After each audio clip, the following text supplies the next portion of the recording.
طاهر مدير خدمه المواطنين بالمجلس القومي لشؤون الاعاقه. الوقفه بتاعتنا النهارده لان المجلس انشا من 20 شهر ما تمش تفعيله وما تمش اعطاء اي صلاحيات. مهمل تماما من الحكومه ومن الحكومات اللي قبليها، من الحكومتين اللي قبليها.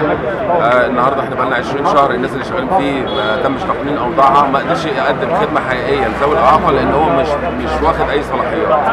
وقفتنا النهارده بنطالب بتفعيل دور المجلس وتفعيل دور لجان المحافظات اللي تابعه ليه وتقنين اوضاع العاملين فيه وتفعيل نسبه ال 5% اللي بيقرها قانون 39 للسنه 75.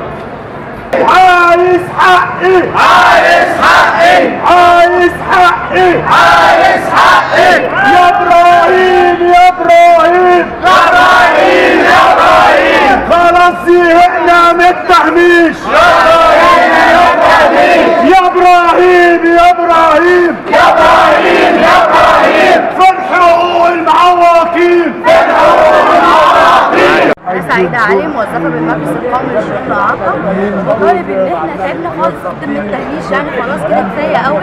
كل الحكومات اللي راحت واللي جت تتجاهلنا وإحنا ما ينفعش.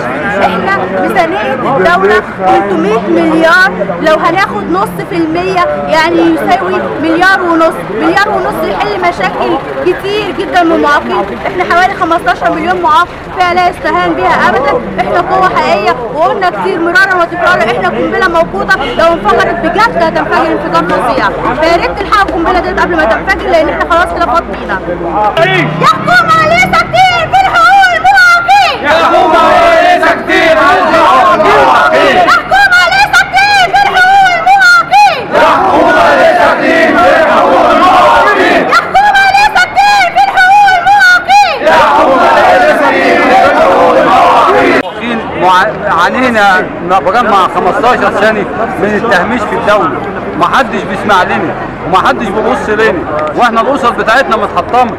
ناس بتقبض 3000 جنيه وبتقبض 2000 جنيه وناس بتقبض 10000 جنيه، واحنا ما بنقبضش ونخشى من اسرنا ان هي تتعرض لاي مكروه.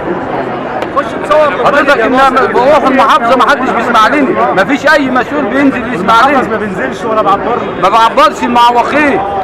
ليه؟ احنا مش بشر زي اي بشر، من حقنا ناخد حقنا في الدوله دي. فاحنا نسال المسؤول، بنرجو من المسؤولين ان هم يسمعونا وان ينظرونا، لان احنا لنا اسر وممكن الاسر دي تنحرف عن المسار بتاعها الطبيعي.